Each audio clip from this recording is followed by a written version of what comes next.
All right, in this video, we'll be looking at cellular respiration again, be finishing up going over the 3 steps individually just to kind of review, and then looking at fermentation and ATP conversion. So the first step of cellular respiration is called glycolysis. Again, all organisms are able to complete the glycolysis because it doesn't require oxygen, and this happens independent of the rest of cellular respiration.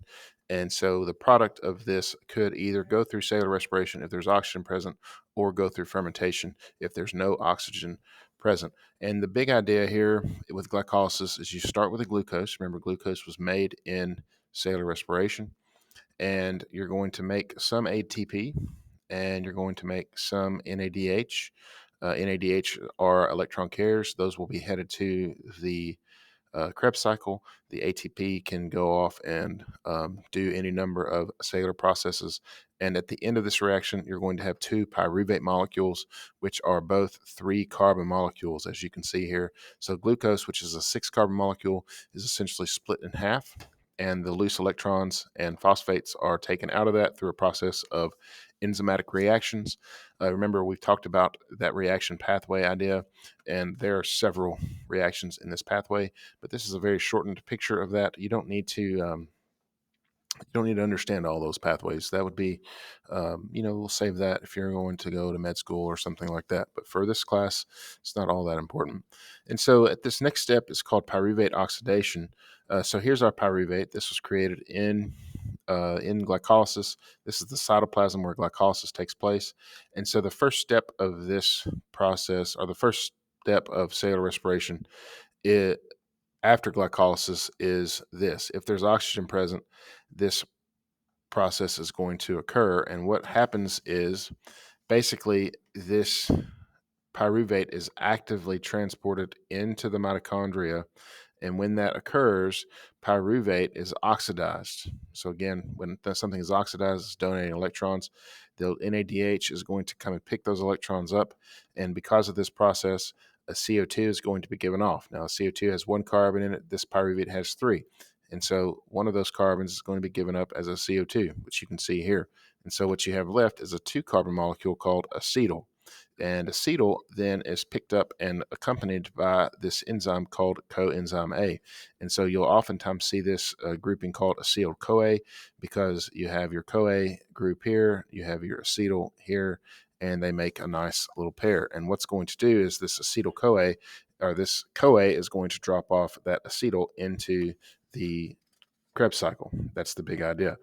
So here's the Krebs cycle. And so up here we had pyruvate oxidation. Notice you have your NAD made, you have your acetyl group and your CoA get combined together. Here's acetyl CoA, and here's the Krebs cycle.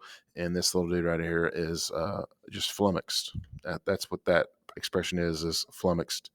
And he is flummoxed at this process. And we're not going to go over each one of these steps because that would be absolutely ludicrous. But there are some big ideas that we want to gather here. Notice, we'll find them here. There's a couple of places where there's oxidation occurring again, and those carbons are given off. So the 2 carbons that we put on the cycle are going to be given off as CO2. And so you know that when you exhale CO2, this is where this is coming from. CO2 is created in the Krebs cycle it's a waste product, and it is exhaled in this process.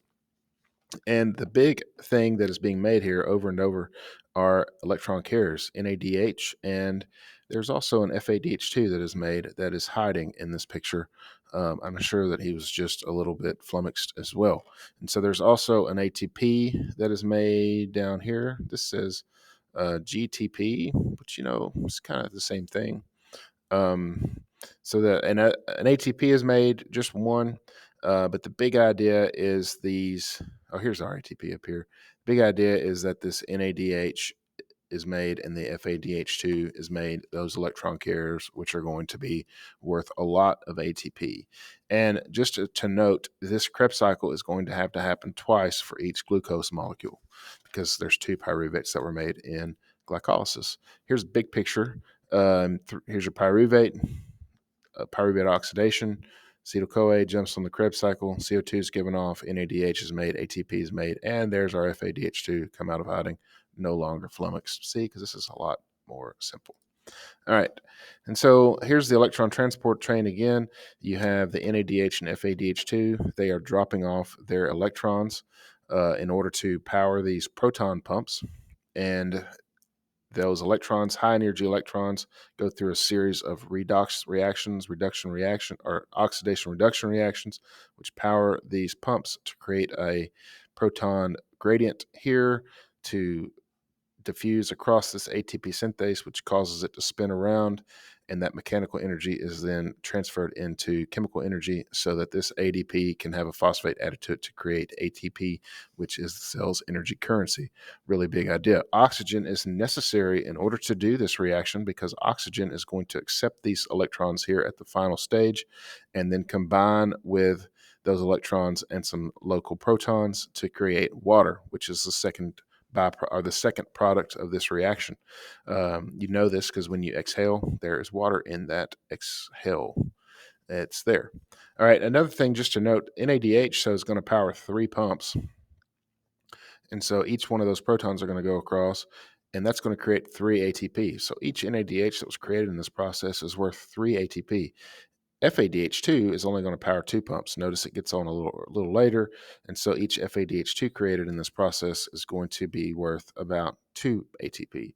And so if you were to go back and total it all up, all the different things that we've made, you would find that approximately 36 to 38 ATP are created in the process of cellular respiration, from glycolysis all the way through to the electron transport chain. So what if oxygen is not there? So here's glucose.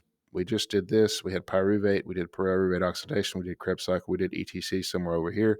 And we made a bunch of ATP. But that's if oxygen is present. What if oxygen is not present? If oxygen is not present, we're going to go through this process called fermentation. The purpose of fermentation is to allow glycolysis to continue. That's the big idea. So what does that mean? Well, in order for glycolysis to occur, NAD plus has to be available to make NADH. This is a big part of the process because remember, there's an oxidation occurring. Those electrons have to be picked up. NAD plus is the empty version of NADH. And so it has to be empty in order to accept electrons. Well, if there's no oxygen, NADH is unable to drop off its electrons in this stage. And so that creates an issue. And so what fermentation does is it allows NADH to drop off its electrons to regenerate that NAD plus so that it can go back and fit itself back into glycolysis. That regeneration creates other products. Lactic acid is a product that is created in animals. CO2 and ethanol, which is drinking alcohol, are created in bacteria and yeast. This is where we get alcoholic beverages. And so depending on the type of organism, there's going to be a different product made. So big idea here is fermentation occurs when there's no oxygen. And the purpose of fermentation is to free up electron carriers so that glycolysis can continue. With small organisms, glycolysis is enough to sustain life. With larger organisms like animals, glycolysis is not enough to sustain life. And so any kind of long-time oxygen deprivation would lead to suffocation and death. And so let's lastly talk about how ATP is made in general. Energy is released when this chemical bond between the second and third phosphate is broken. These phosphates are negative. They don't want to be together. And so it's almost as if when you stick this phosphate on, there is like a little spring loaded here. So you have this inorganic phosphate, you have ADP, and those two things are able to add together because of the energy that is created in this proton gradient. And that's how that works.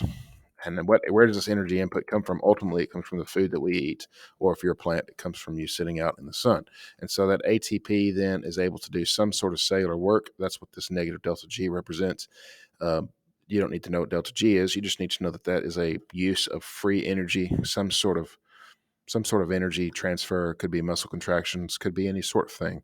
And then that phosphate is freed, and then you've got ATP again or ADP again, and the whole process continues.